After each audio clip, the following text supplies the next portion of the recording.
Are you ready to cook some stir fry? Because I am. So I have some pre-cut stir fry meat. There's other ways of doing it. You can already get it pre-cut, or you can go ahead and get yourself a sirloin steak and cut it up yourself. So whatever is easiest. Sometimes you're super busy. Sometimes a little less expensive to get that steak and cut it up. Now, I can go ahead and cook this. There's no spice on it, and it's going to be boring. So we're going to add some flavor to it, and we're going to add a stir fry sauce to it. Now, if you're going to marinate your stir fry, you want to do it in one of two ways, in a Ziploc bag or in a glass bowl. So I'm going to choose the glass bowl, and I'm going to go ahead and put that in there like this, and I'm going to add my stir fry mix. Now, sometimes you can put it in a marinade for just a little bit, like we're going to do today, or you can let it sit for a couple of hours, whatever you prefer. It also depends on the cut.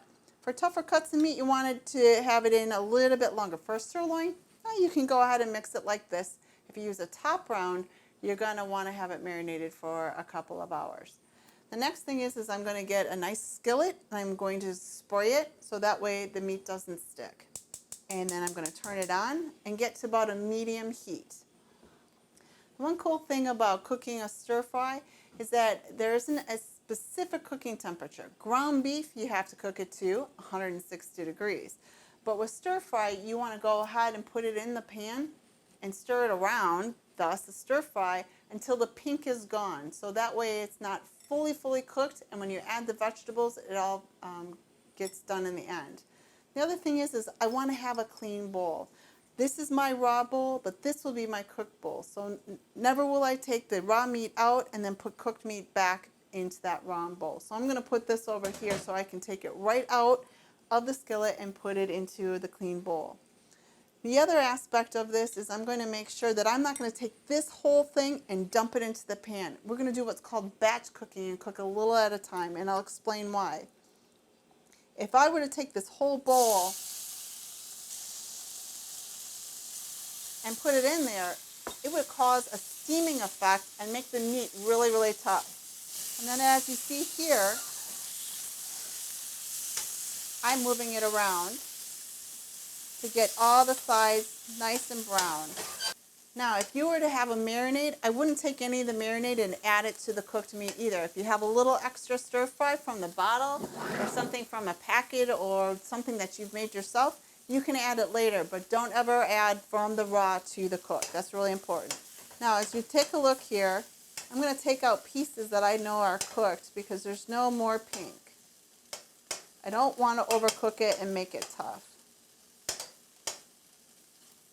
And I'm going to wait before I add in any more of the raw. All right, see, I'm going to put that right here. And then I'm going to add the rest of the raw. I'm going to take this and put it away so I don't get confused or mixed up. And once again, and that's it. And you should be able to do an entire pound of stir fry mix in 2 simple batches.